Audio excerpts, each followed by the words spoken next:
Здравейте, мили хора! Добре дошли в тази страничка, която се казва Непоклатим. И с това видео бих желал да ви споделя накратко за какво ще бъде тя. От доста време имам това да направя подобна страничка, която включва най-различни работи, но мога да обобщя всичко това в две главни цели. Първата цел за тази платформа е запознаване на Бога. Познаването на Бога е най-висшата цел, която ние имаме. Това е първата Божия заповед.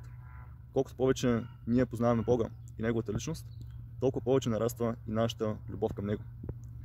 Съответно, колкото повече ние познаваме Бога и кой е Той, толкова по-добре познаваме и разбираме кои сме и ние, защото ние сме създадени по Неговия образ. Бог е непоколебим и непоклатим. И колкото повече ние познаваме самия Бог и Неговата личност, толкова по-непоклатими и непоколебими ставаме и ние. Втората цел за тази платформа ще бъде цел, която е пряко свързана с миналата цел.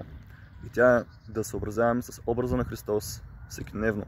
Римляни 8:29. Призвани сме да приличаме по всичко в Христос. Изцяло. Това е истинския успех, докато сме на тази земя.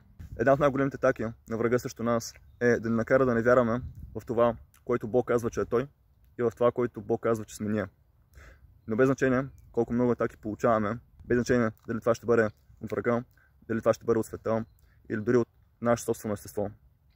Ние сме призвани чрез Бог да стоим твърдо, непоклатими на едно място, чрез Него и чрез стоейки твърдо в истината за Него и в истината за нас.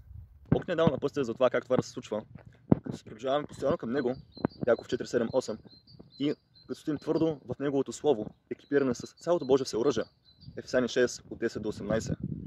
И желая с тази платформа Той да ни води, Той да разкрива чрез Своето Слово как това да бъде част от нашия живот, как това да бъде в нашата нагласа на сърцето ни и в нашата нагласа на ума.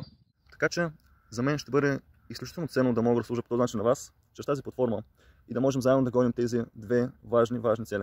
Ако желаете да получавате съдържание, което с времето ще се развива все повече и повече, може да последвате страничката. Нека Бог да благослови този процес, нека Бог да бъде и с вас днес. Амин.